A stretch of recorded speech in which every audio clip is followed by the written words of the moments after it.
Boa tarde a todos. É um prazer estar aqui no ICEB, né? Mais um curso de férias.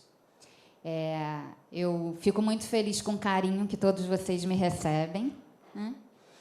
E nós estamos aqui hoje para discutir um tema que nós discutimos o ano de 2012 inteiro na AME Rio, na nossa palestra que acontece no Leon Denis, toda terceira terça-feira do mês. Por isso, até ali, AME Rio.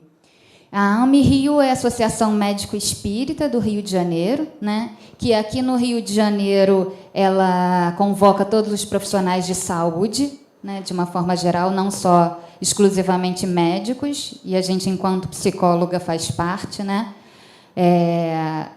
Da associação. E aí, esse ano, nós... E qual é a proposta, né, dessa nossa discussão aqui e desse trabalho que foi desenvolvido em 2012? A AME Rio faz palestras científico-doutrinárias, que é muito parecido com a proposta do ICEB também, né? Onde nós podemos ver os pontos de ligação entre ciência e espiritualidade, né? Quando é que eles se encontram? Como é que podem contribuir um com o outro? Como é que podemos estar aí crescendo, né? E aí a nossa proposta com a alimentação integral, né, no ano, foi lá com o Danilo, com o Américo, né, que são médicos trabalhando essa questão, e eu, enquanto psicóloga, também trazendo as contribuições, né, da psicologia. A minha proposta é a psicologia transpessoal, né, que tem esse olhar biopsicossocial e espiritual do ser, um olhar mais integral. E quais são os pontos aí que a doutrina espírita contribui para o nosso crescimento, né, e nos auxilia no nosso despertar de consciência, que eu penso que é o grande papel da psicologia também. Então, a proposta ali, alimentar-se para um bem-estar integral. É um tema muito atual nosso, né? Como que é isso? O que faz bem e o que faz mal? Cada hora é um alimento diferente, né? Ah, café faz mal, agora café já faz bem. Não pode estar com açúcar, mas tem que ter tantos, tomar tanto por dia. Ah, é o ovo, que faz bem, agora faz mal. E aí a gente vai assim ficando meio confuso nessa história toda, né? Mas a ciência também evolui e às vezes vê que está errada. E que bom que pode voltar atrás em algumas coisas e recomeçar outras tantas, né? Então, vamos lá. De que o corpo e a alma se alimentam? Como que é isso, né? Que a gente faz uma divisão, às vezes, tão significativa, né? Corpo e alma. Como as coisas estão tão díspares em alguns momentos e quando a gente vê... das coisas que nos acometem, parece que está tudo muito misturado, né? Se eu passo por uma situação difícil, incômodo, né? Aí, de repente, eu ou como demais, ou, de repente, perco a fome. Ou, de repente, começa aquele bolo que eu comi e depois não consigo comer nada durante o dia inteiro, aquele negócio que não digere, né? Aí... estou lá e tomo um sal de fruta e vou tentando meparema, aquelas receitas caseiras até... E por quanto tempo a gente faz isso? E aí será, então, que corpo, alma, mente, pensamentos estão tão distantes assim? São tão assim, independentes um do outro? Então, tem uma reportagem, a gente pegou aqui... um grupo grande de informações da Mente e Cérebro, que é uma revista muito legal, né, que traz artigos excelentes científicos.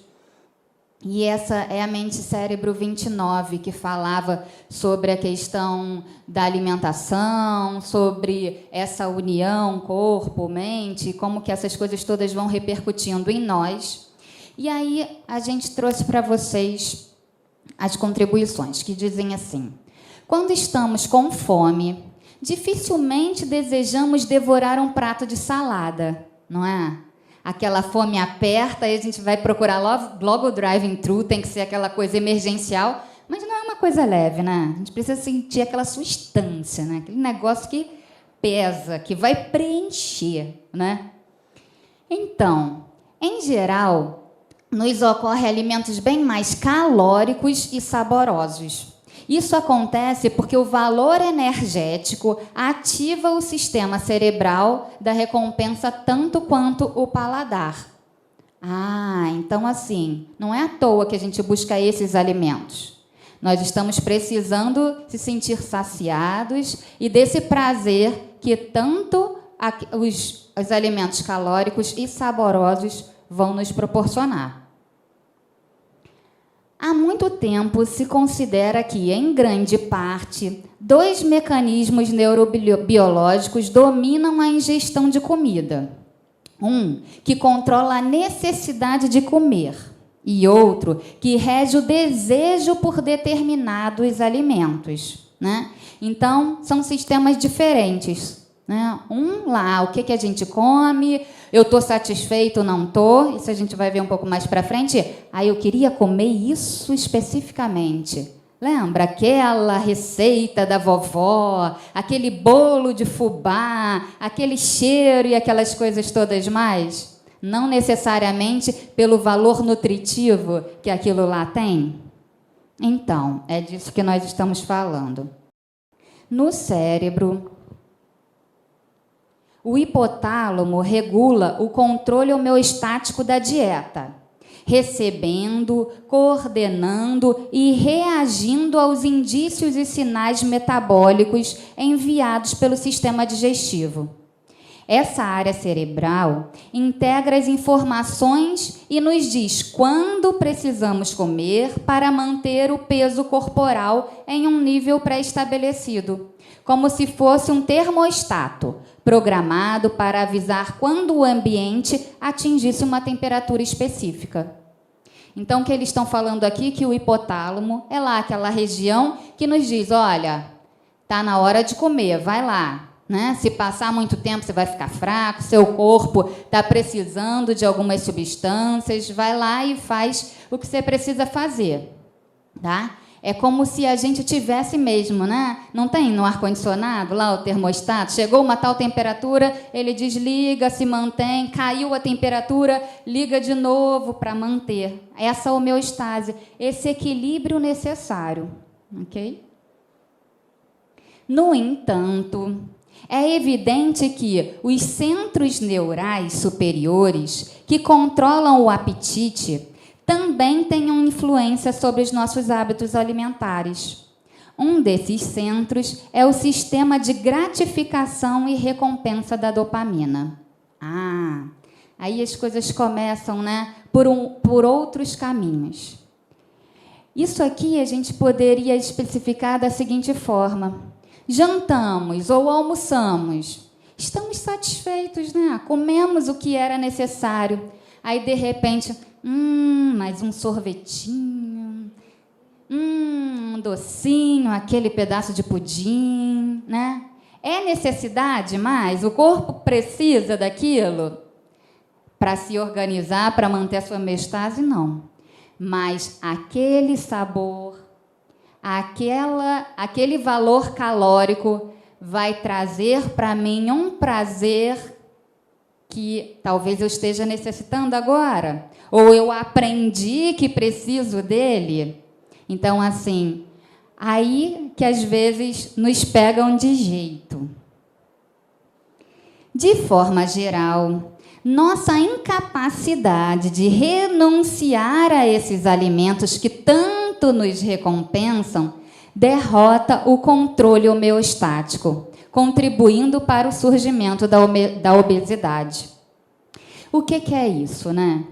Quais são esses prazeres, né? Aonde é que estamos buscando os nossos prazeres? No consultório a gente trabalha muito isso com o cliente, né? Porque assim, a comida, dificilmente alguém que come com muita intensidade, numa velocidade muito rápida, às vezes diz assim para a gente: eu nem como tanto, eu não sei por que eu não emagreço ou porque eu estou assim desse tamanho.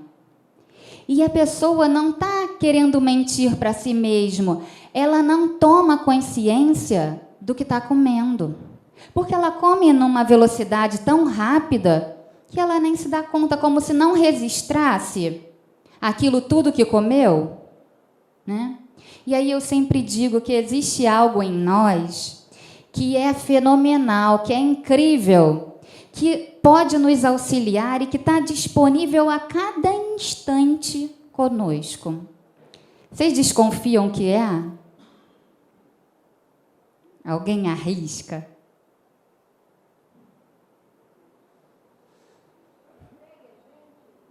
Que está conosco desde que nós nascemos, que nos auxilia integralmente a cada instante, mas às vezes a gente não dá tempo para que isso nos auxilie.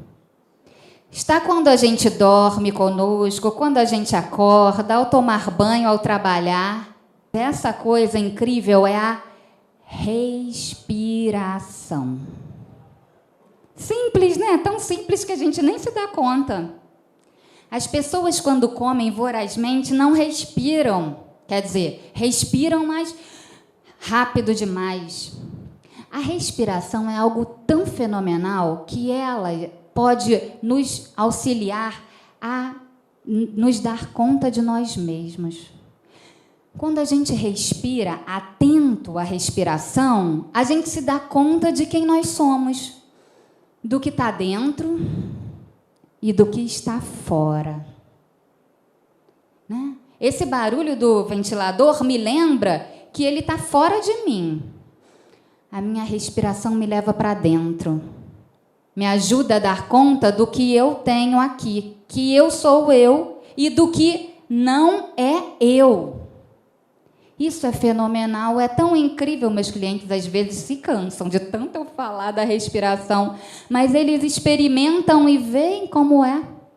Às vezes a gente passa a respiração para casa de tarefa como remédio. O remédio a gente, né, vai no psiquiatra, ai meu Deus do céu, estou tomando remédio, eu tenho que tomar naquela dosagem. E quando é aquele antibiótico, eu não posso, tem que me restringir de um monte de coisa. E obedece, né? Essas tarefas, a respiração é uma tarefa que precisamos tomar enquanto remédio, aquela com sermos, como é o nome daquela palavra? Persistente, não, sermos bem educados, né, com nós mesmos, disciplinados. Precisamos ser disciplinados e levar a respiração enquanto remédio fundamental. E é natural, não custa nada, né? É tão caro, né, os remédios na farmácia. A respiração nos auxilia a nos dar conta de nós mesmos. Vamos falar um pouquinho mais para frente.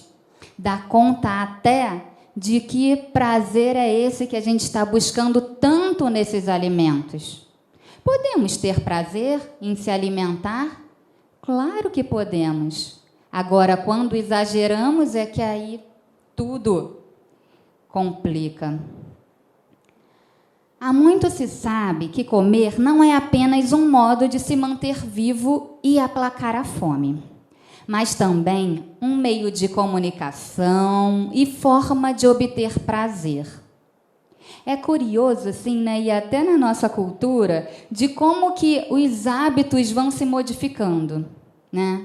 Então, se eu sou uma criança e tem aquela coisa, a regra de comer, a hora certinha, a preocupação dos pais, que muitas vezes, né, é bem coerente, às vezes um pouquinho demasiada, né? Mas seguimos aí, somos adolescentes e vamos lá com as nossas manias, com o nosso jeito, não quero isso, de repente cheio do quero e não quero, né, com gosto, e seguimos aí com muitas atividades, muitas descobertas, lugares diferentes.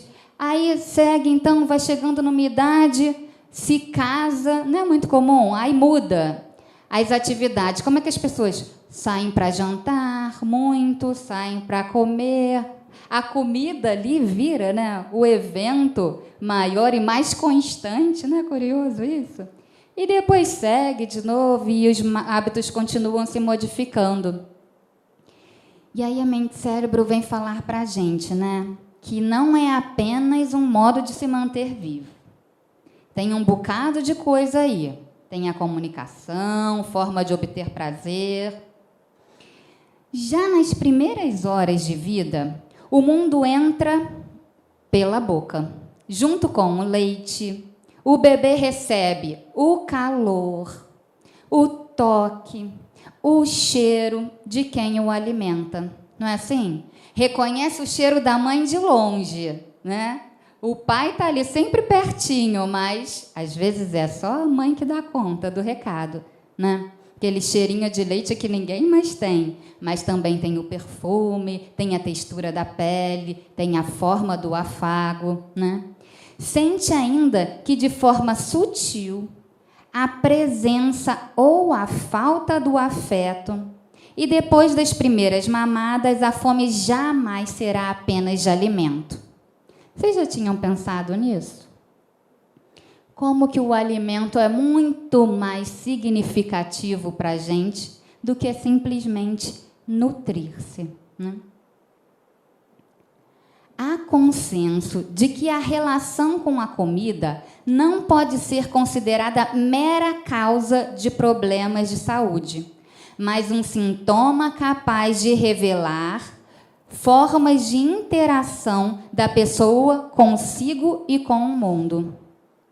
Então, a forma como a gente vai dando conta da nossa alimentação e vai interagindo com ela, fala um pouquinho de quem nós somos, né? E não é uma coisa exagerada, e aí cada instante, e comi isso, porque eu gosto de comer gordura, eu sou o quê? Eu não sei se foi um comercial, né, que vai mostrando assim as pessoas de acordo com as escolhas dela, né, o que só passa pela cabeça ou como que estaria aí o corpo. Não é nenhuma coisa assim louca e frenética, não, mas é fato, né? Nós nos alimentamos para viver. Esse alimento está presente do primeiro lá suspiro até a morte, né? E temos uma relação de dependência com ele. Sem alimentação, a gente não vive, né? Então, com certeza, essa interação aí é fundamental. E a compreensão dela talvez possa nos auxiliar a nos compreender também. Traumas, projeções, negações e crenças são construídos desde muito cedo. E graças à mistura complexa e precoce de prazer, sentimentos, relação e identidade, o comportamento alimentar é um campo privilegiado de expressão da boa relação consigo mesmo, com o próprio corpo e com os outros. Ou, ao contrário, de hábitos errados, insatisfação e carências. Vocês imaginavam que a alimentação fala tanto de vocês? Pois é, fala mesmo. E aí, a gente passa, então, para as contribuições de Joana de Ângeles. Lá no livro Autodescobrimento, olha o que ela começa a falar para a gente. A criança tem necessidade de ser amada, protegida, nutrida, orientada, a fim de desenvolver os sentimentos da afetividade, da harmonia, da saúde, do discernimento.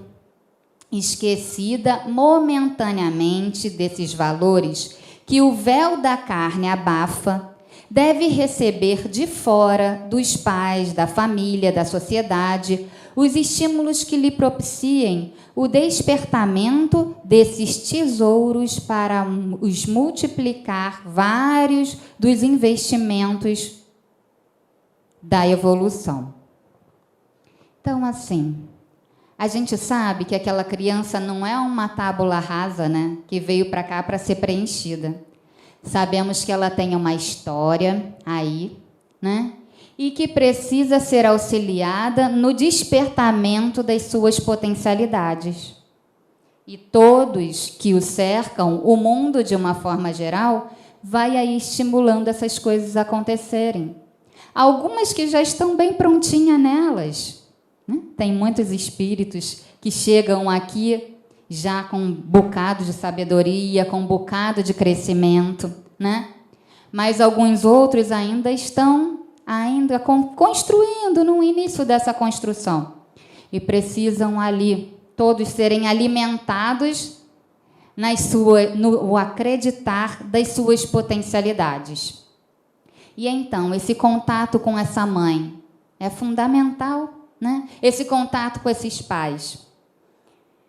Eu não estou falando aqui de uma coisa, né, de que tudo é responsabilidade dos pais. A gente vê que não. Mas sabemos a contribuição, né, que esses pais têm na formação desse ser humano. Essa questão da alimentação é curioso porque muitas crianças, não sei se vocês percebem, manipulam muito também seus pais com isso, né? A criança, às vezes, consegue se dar conta, né, de como a gente se preocupa com aquilo ali. E aí, a gente... A criancinha, às vezes, está ali. Às vezes, não está com tanta fome, mas faz a manha. Às vezes, não está com tanto sono, com as necessidades dela ali, mas vai ali aprendendo uma forma de lidar com essa alimentação também. E aí, os pais precisam só estar um pouquinho mais atentos, né? Alguns chegam assim desesperados. Tatiane, e agora? O que eu faço? Eu já fiz isso, não adianta. Eu já fiz aquilo, não adianta. Eu já fiz aquilo, não adianta. E meu filho está assim, está assado. Nessas questões alimentares e outras tantas. E o que a gente mais percebe é que, muitas vezes, falta desses pais uma tomada de consciência para eles mesmos. Eles respiram pouco. Eles não entram muito em contato com os medos, com os incômodos deles. E aí fica meio misturado, sabe? O que é da criança, o que é meu, qual é a necessidade minha, qual é a necessidade do outro. Sabe aquela coisa do retirar o peito da criança, né? E aí existe um prazer imenso daquela mãe em amamentar o seu filho no seu seio, né? Muitas vezes, alguns momentos também são difíceis, né? A gente não pode aqui generalizar, porque aí as mães ficam até culpadas. Ai, Tatiane, dói demais, meu peito racha, e agora eu tenho que manter esse sofrimento, essa dor pelo meu filho. A gente precisa avaliar tudo isso, né? Porque não precisa ter sofrimento. Nós temos outros artifícios agora, que não necessariamente só o peito, né? Mas, geralmente, existe essa dificuldade de poder, como que tira o peito? Qual é a hora de tirar, né? Aí a gente procura trabalhar. Será que é uma necessidade do bebê de manter ali aquela alimentação no peito? Ou será que é uma necessidade da mãe, né? Ai, Tatiane, eu já fiz de tudo, não consigo. Aí, de repente, quando a gente vê, o prazer está muito mais vinculado ao dela, né? De que ainda tem o controle daquele bebezinho no colo, de que ela pode ali ainda nutrir, ser ela responsável integral daquela vida. Mas será que não é preciso também amar o bastante para deixar crescer, para deixar seguir o seu rumo natural e não mais retardar isso? Então, assim, esses pais normalmente chegam sem se dar conta do que é dele e do que é do filho, né? E aqui a gente pode ir vendo aí como que é fundamental esse estímulo, quanto que é fundamental amar, mas amar na dose certa. É engraçado, né, achar que amar demais pode causar alguns transtornos, né? Mas pode um bocado deles, né? Então vamos lá. O amor é o alimento para a vida, que atua nos fulcros do ser e harmoniza os equipamentos eletrônicos do perispírito, responsável pela interação espírito-matéria. A sua vibração acalma e dá segurança. Ao mesmo tempo, reabastece de força e vitalidade insubstituível. Olha o que a Joana fala para a gente sobre o amor. E olha só que coisa incrível, os equipamentos, harmoniza os equipamentos eletrônicos do perispírito. O amor, enquanto esse alimento fundamental, ele reorganiza não só a nossa alma, mas também o nosso corpo. Cada célula sofre interferência ao amor, ao recebimento desse amor, ao cultivo desse amor.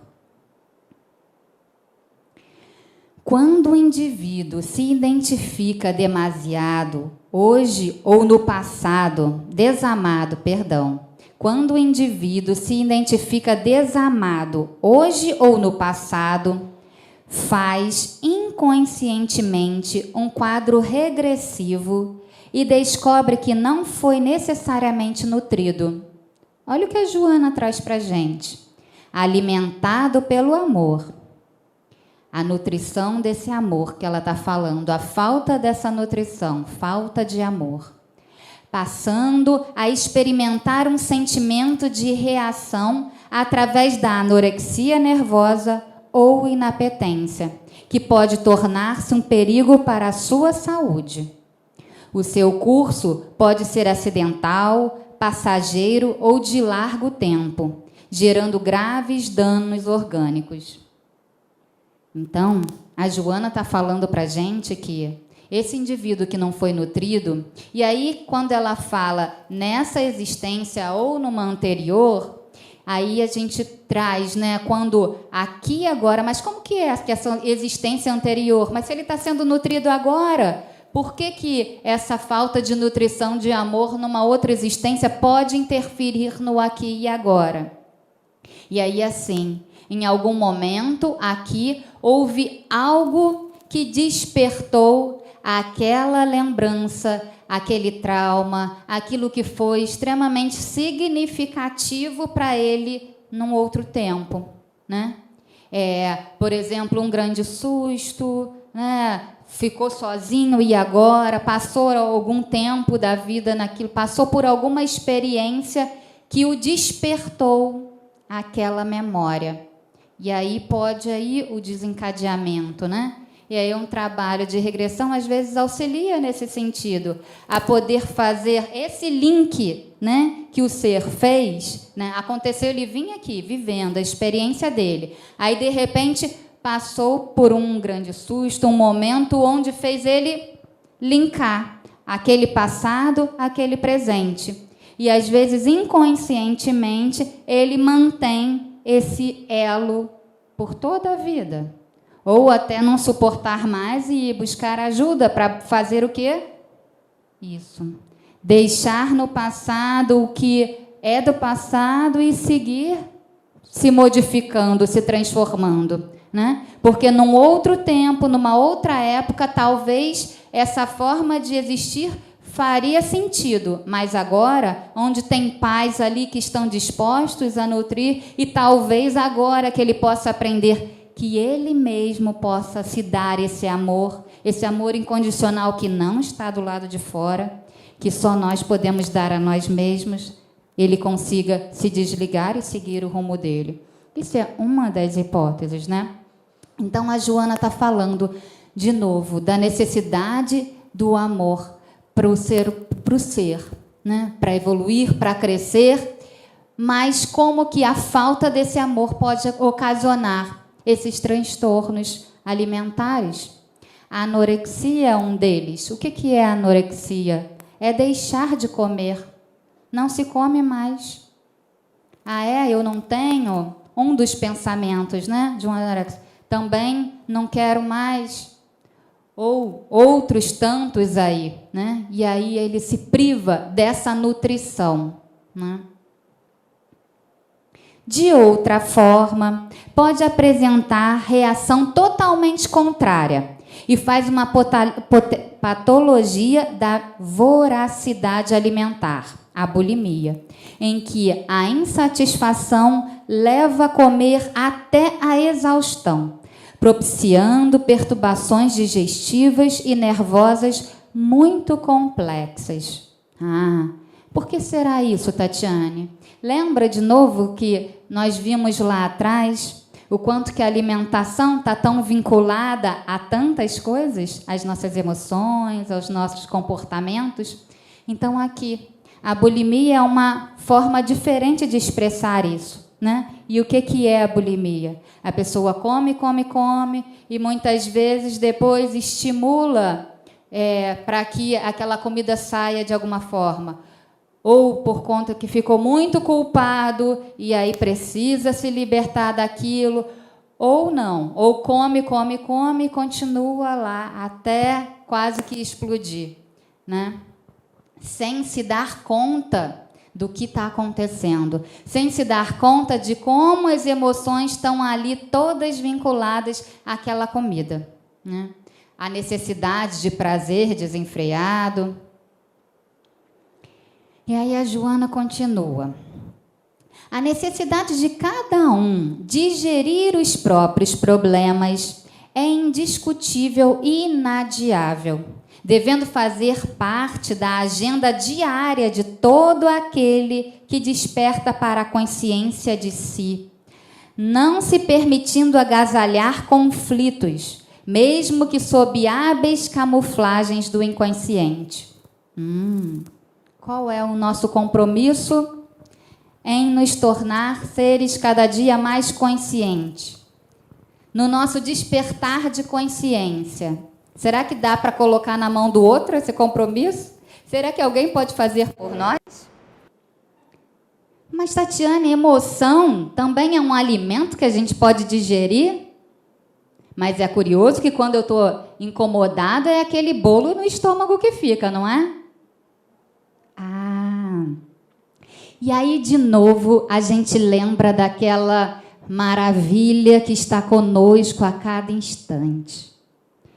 Como será que a nossa respiração pode nos auxiliar a digerir as nossas dificuldades emocionais e outras tantas mais? Uma coisa eu já falei, né? A respiração nos leva para dentro, não é isso? Então, nos auxilia a um maior contato com nós mesmos. Consequentemente, com as coisas que são nossas, né? A gente se aproxima delas com maior facilidade quando a gente respira, né? E está atento à respiração. Isso é um grande passo, porque quem nem se dá conta das coisas que acontecem e que nem querem vê-las, fica difícil poder mudar alguma coisa se não acha nem que é dela, né? Se coloca tudo na conta do outro, né? E aí, se colocamos na nossa conta o que é nosso e a respiração nos auxilia a entrar em contato conosco, bacana. Primeiro grande passo, estamos mais atentos a nós mesmos. Como então ela pode nos auxiliar a digerir o que já está ali, que eu já me dei conta que está ali? Olha como é interessante. O que é a respiração? O que é a respiração? Eu coloco para dentro o quê? O ar, que é o quê? O oxigênio. E coloco para fora o quê? O gás carbônico. Que se ficasse dentro, o que aconteceria? Envenenava. O gás carbônico é o que deixou de servir em nós, não é isso?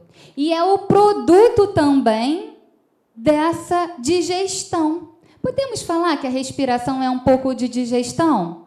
Levar para dentro o que nos serve, nossas células, nossos órgãos, nosso corpo utiliza o melhor dela e libera o que deixou de servir. Não é assim também na alimentação e na digestão?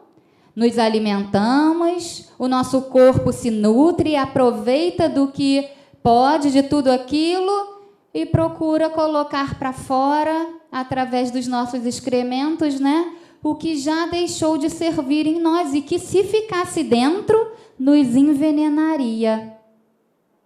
Olha que coisa! Nas nossas emoções, nas nossas dificuldades, nas coisas que acontecem independente, às vezes de nós ou com a nossa contribuição também, nós colocamos para dentro aquelas coisas todas e na hora de botar para fora o que deixou de servir, a gente coloca? Ai, tá um bolo, eu não consigo digerir. Eu fico engolindo sapo, e minha barriga enche, enche, enche.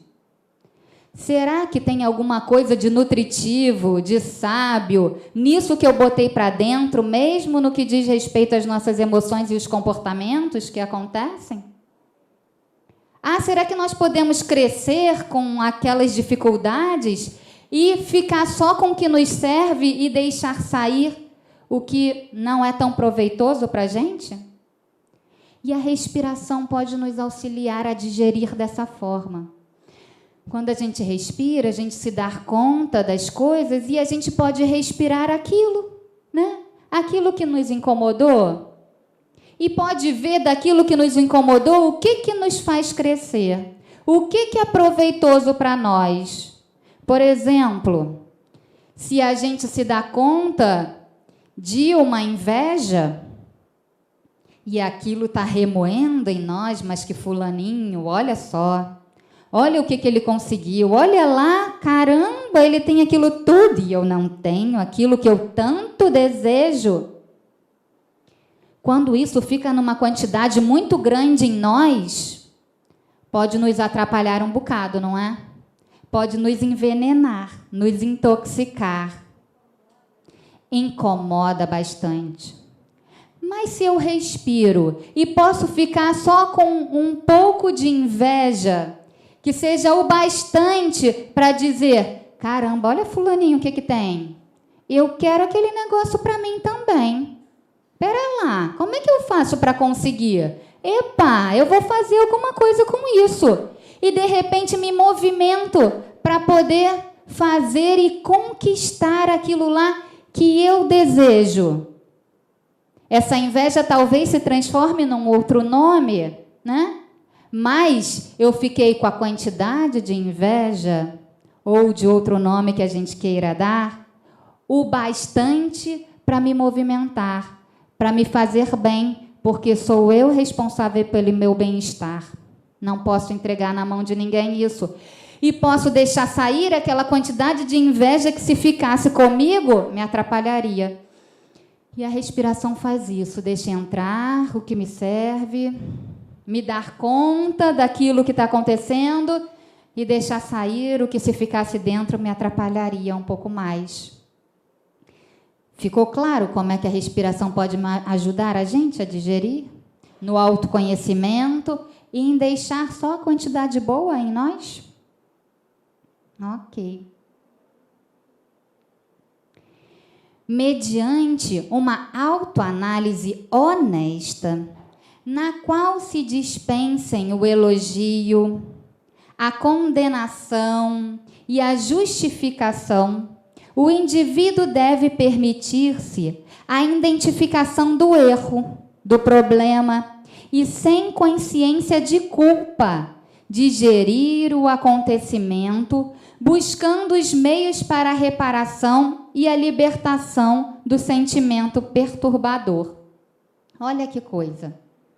A Joana, ela é incrível, né? Às vezes é meio confuso, né? Assim, um pouco difícil a compreensão de algumas coisas. Porque às vezes tem uma linguagem um pouquinho mais rebuscada, né? E a gente precisa ler talvez um pouquinho mais, umas 2, 3, 4 vezes, quem sabe? Ou então parar e estudar e não simplesmente passar os olhos. Mas é incrível como é esclarecedor.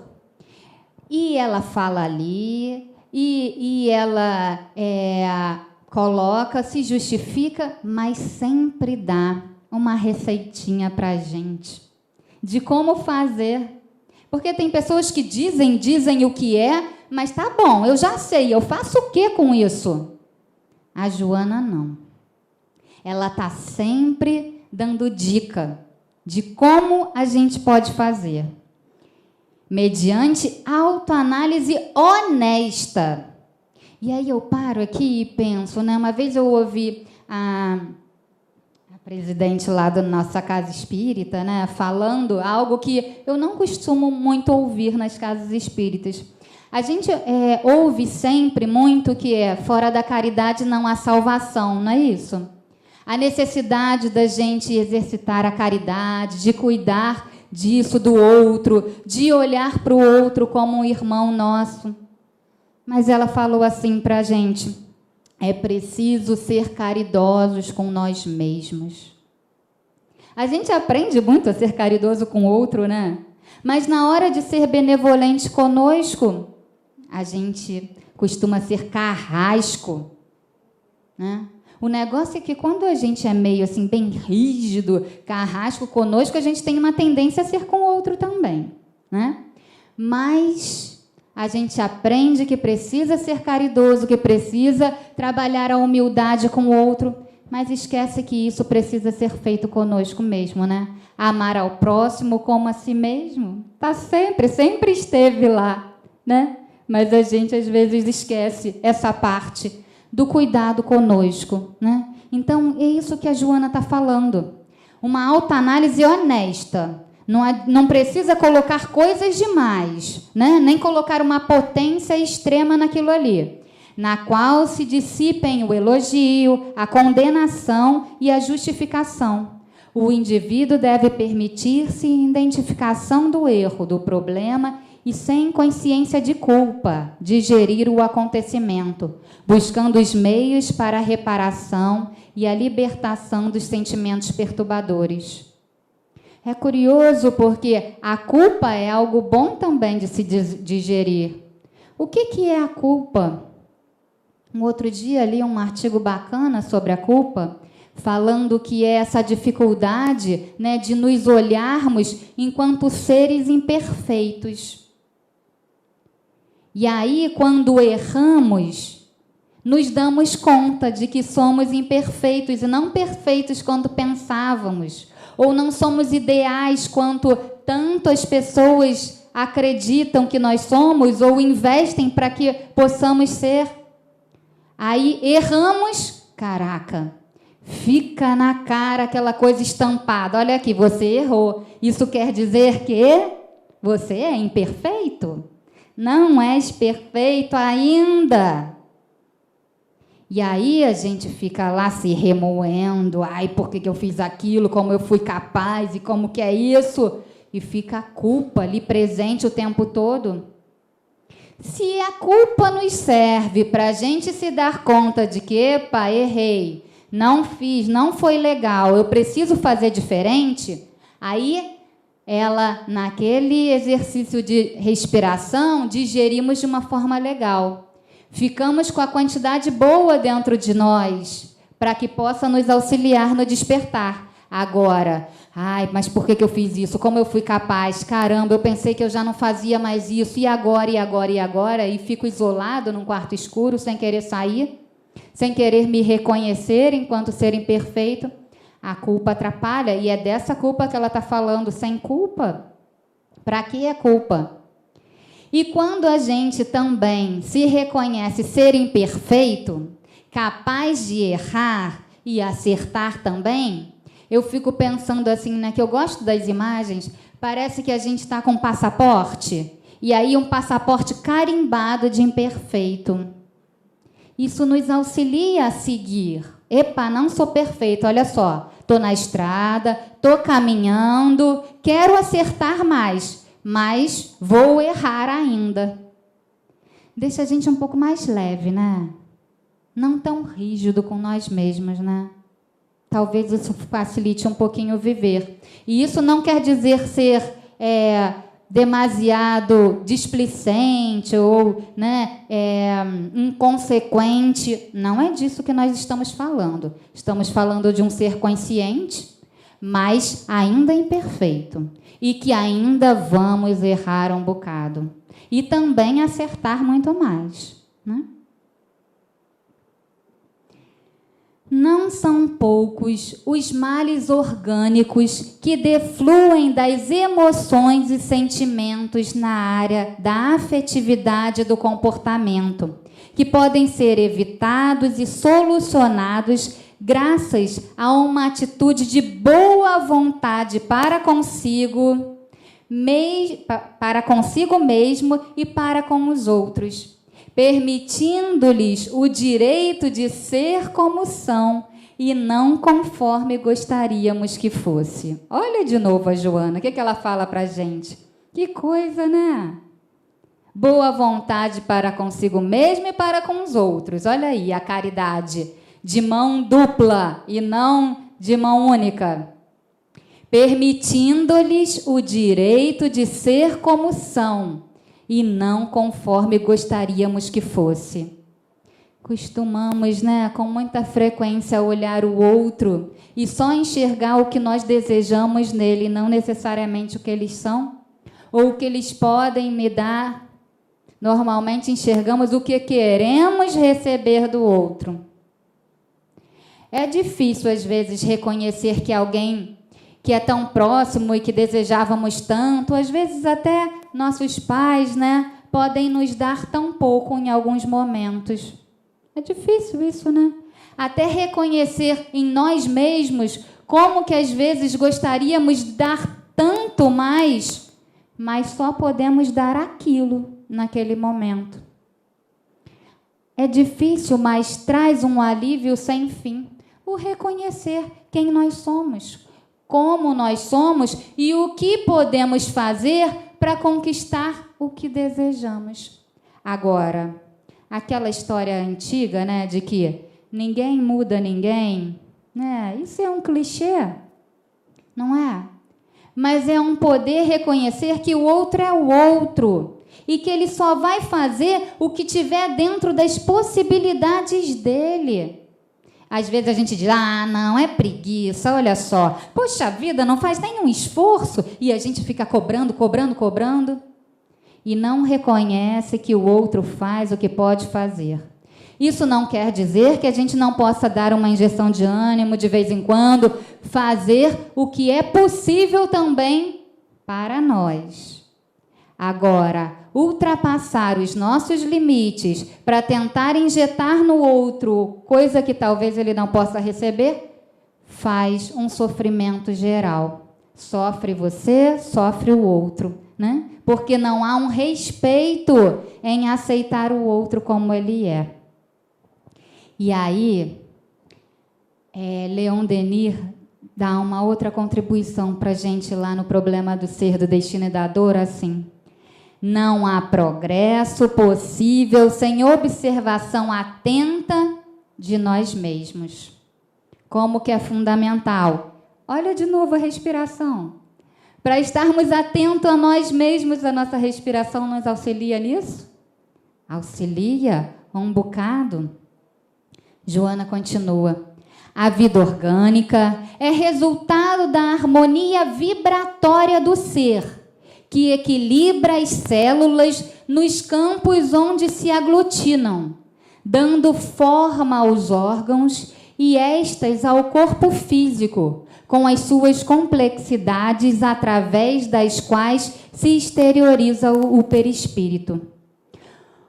Um erro de comunicação entre a consciência e o corpo favorece a desorganização molecular, propiciando a instalação de doenças. Isso aqui vocês estão cansados de ver aqui no ICEB, né? Como que a gente fala dessa união corpo-mente, o quanto que um está totalmente interferindo no outro, mas a gente não se dá conta de quanto. Olha como ela diz. A energia vitalizadora que o espírito irradia, preservando a harmonia psicofísica, resulta dos pensamentos e atos a que o mesmo se afervora. A enfermidade de qualquer natureza é uma guerra que se apresenta nas paisagens do ser. Olha só. Os nossos pensamentos, os nossos atos influenciam diretamente nas estruturas menores do nosso corpo, nas nossas células que formam os nossos órgãos, os nossos tecidos, músculos e tudo em nós. Toda essa organização aqui física é influenciada diretamente pelos nossos pensamentos, pelo nosso comportamento. pelos nossos atos. Que coisa curiosa, né?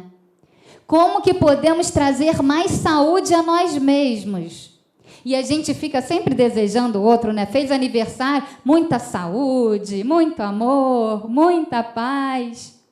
E a gente esquece que nós mesmos podemos nos dar muita saúde, muito amor, muita paz, através de como direcionamos o nosso pensamento, as nossas ideias, o nosso dia a dia. Olha que curioso essa experiência. Eu comecei a ficar muito atenta a isso, né? A gente desenvolveu essa palestra, eu falei, meu Deus, como que isso interfere nos mínimos detalhes. Estava eu dentro de um carro com a minha irmã e com meu cunhado. Aí, de repente, a gente passando na rua, passa um carro na nossa frente, que era um carrão. Aí meu cunhado diz assim, caramba, olha só, esse carro custa uns 200 mil, é o preço de um apartamento. Aí a gente ficou lá, que curioso, né? Nossa, investir tanto dinheiro num carro, cada um tem aí os seus valores, né? O carro vale um apartamento. Aí, de repente, a gente vê que esse carro para na frente de uma clínica infantil, assim, que é uma clínica, não é de um alto padrão. O que a gente pensaria que um carro com aquele valor todo iria também valorizar uma saúde, então iria para um lugar onde tenha um destaque, onde a gente reconhece enquanto bons profissionais e tudo mais. Aí para nessa clínica assim, né, de médio a baixo porte. Aí começa. Isso tudo as elucubrações, hein, dentro do carro, das cabecinhas pensantes. Aí eles falam assim, olha que coisa, né? Olha o valor. Um carro desse e com um plano de saúde dessa clínica. Que absurdo! Como que pode? Aí, de repente, eu em exercício, tá aí vigilante, porque não é fácil fazer isso, não. Chego e falo assim, mas quem sabe ele está levando o filho da empregada até a clínica porque paga um plano de saúde para o empregado e tal. Aí eles pararam. E né? Pode ser também. E aí a gente ficou ali achando muito curioso aquilo tudo. Mas como que é isso, né?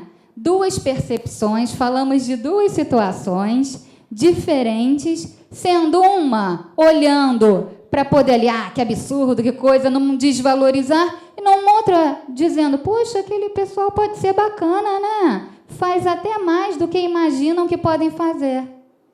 O que a gente está fazendo aí? Exercitando em nós a percepção e o otimismo. Para que eu vou criticar, atrapalhar? A preço de nada, porque a gente estava ali falando com nós mesmos e eles não tinham nem nada a ver, podia ser uma história totalmente diferente. Mas exercitar em nós caminhos de maior proveito para nós mesmos, irradiando a nós bons pensamentos, acreditando em coisas boas, sendo mais otimistas e não pessimistas. Como isso muda tudo na nossa vida, a nossa forma de perceber o mundo, a nossa saúde psíquica e física também. É a Joana que está falando isso, hein? Este feixe de energia pensante, que é o espírito, age e, ao fazê-lo, preserva a capacidade que lhe é peculiar, ou perturba de acordo com o direcionamento das suas manifestações. O que a gente acabou de dizer. Como podemos auxiliar e estimular ainda mais nossas capacidades ou perturbá-las, desregularizá-las e atrapalhar ainda mais a nossa jornada. Exteriorizada a ação mental ou física, ondas de energia carregadas de força viajam no rumo que objetiva e, conforme a sua qualidade, positiva ou negativa, potencializa ou desconecta os núcleos do corpo intermediário, perispírito, resultando em capacidade de saúde ou receptividade à doença.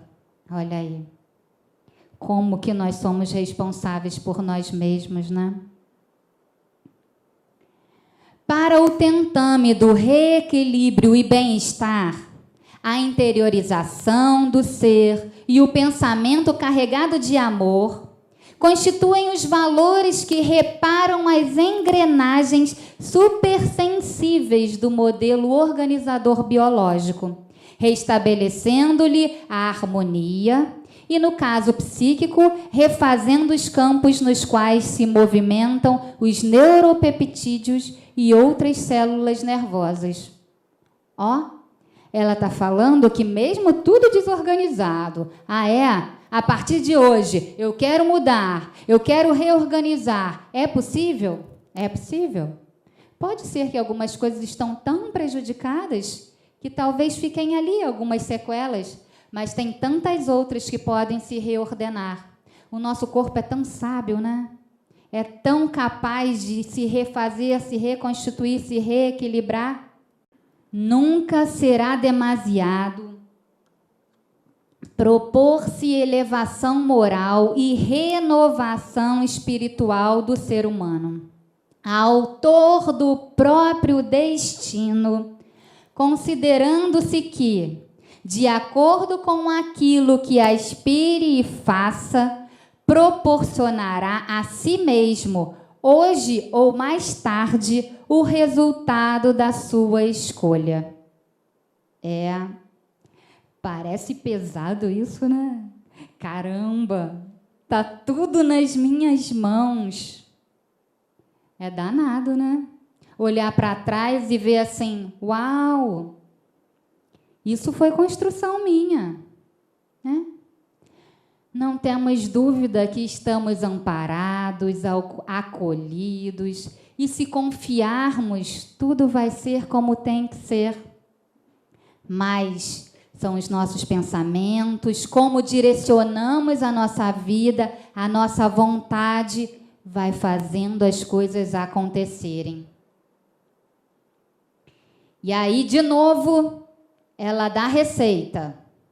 Introspecção, alegria, reflexão, cultivo de ideias superiores, oração, constituem terapias avançadas com os seus efeitos vibracionais positivos em favor de quem os mantenha, produzindo saúde pela recomposição de equilíbrio psicofísico. Estamos alegres, nos alegrando ou buscar alegria na nossa vida, ou a gente acaba se acomodando com aquilo que tem e vai ficando incomodado e não faz nenhum movimento para desincomodar?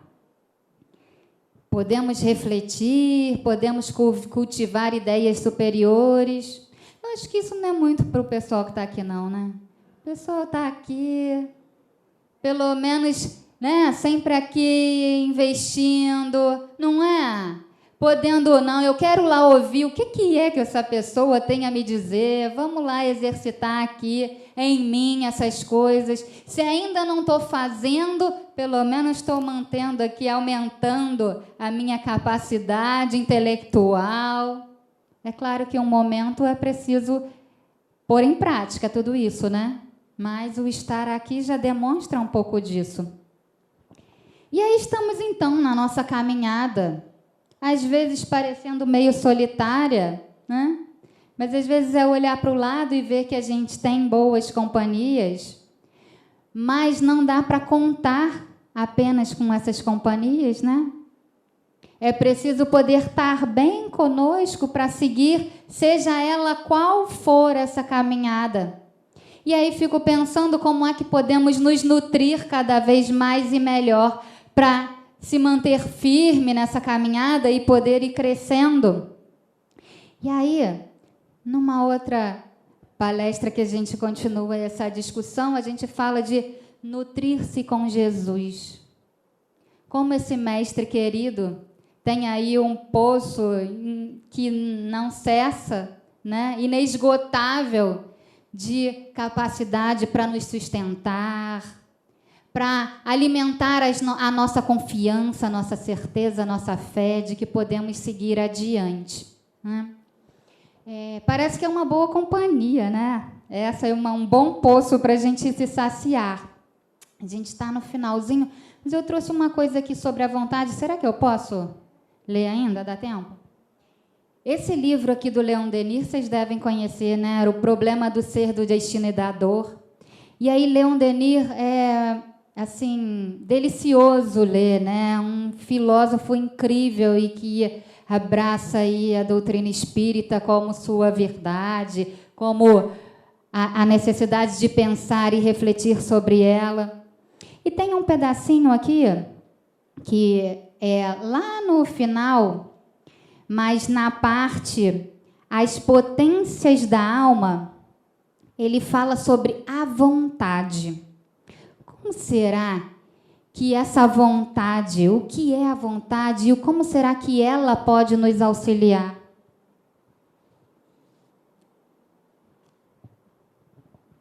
Olha o que Leon Denis diz para a gente.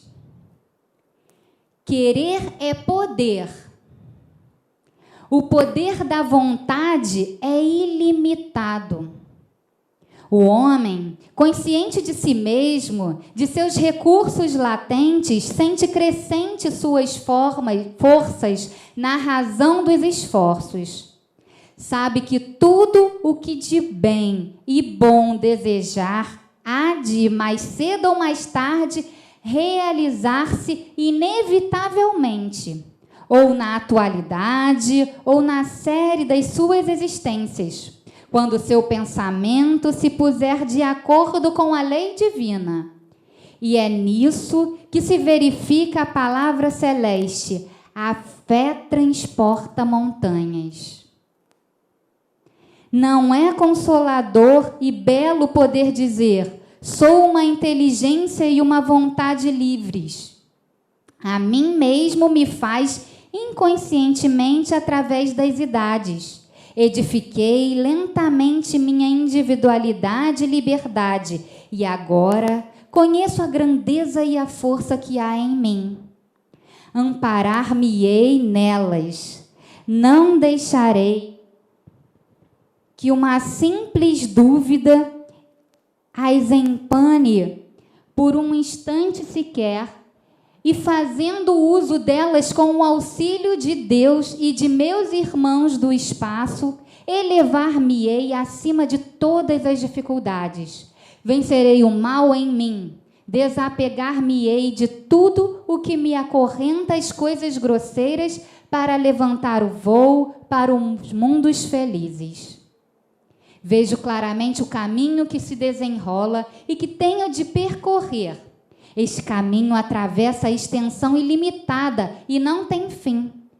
Mas, para guiar-me na estrada infinita, tenho um guia seguro, a compreensão da lei de vida, progresso e amor que regem todas as coisas. Aprendi a conhecer-me, a crer em mim e em Deus. Possuo, pois, a chave de toda elevação, e na vida imensa que tenho diante de mim, conservar-me-ei firme, inabalável na vontade de enobrecer-me e elevar-me cada vez mais. Atrairei com o auxílio da minha inteligência, que é filha de Deus, todas as riquezas morais e participarei de todas as maravilhas do cosmos. É bonito isso, né? E aí ele continua aqui falando cada coisa mais maravilhosa, um outro pedaço. Não há alma que não possa renascer, fazendo brotar novas florescências. Basta-vos querer para sentirdes o despertar em vós de forças desconhecidas. Crede em vós, em vosso rejuvenescimento, em novas vidas. Crede em vossos destinos imortais. Crede em Deus, sol dos sóis, foco imenso, do qual brilha em vós uma centelha que se pode converter em chama ardente e generosidade. É lindo demais isso, né? E eu quis trazer para vocês porque parece que é uma injeção de ânimo para nós, né? Como ele fala com fervor, com a crença, né? E acaba nos convencendo. E podemos convencer a nós mesmos porque existe em cada um de nós essa potencialidade de vencer o que quer que seja, de nos autoconhecer, de tornarmos cada vez mais seres conscientes de nós mesmos, interferindo no nosso destino, dando conta de nós mesmos, através da nossa alimentação, através das emoções que estão em nós, digerindo elas cada vez melhor e podendo sermos responsáveis pelo nosso bem-estar. Obrigada pela atenção de vocês e uma boa tarde.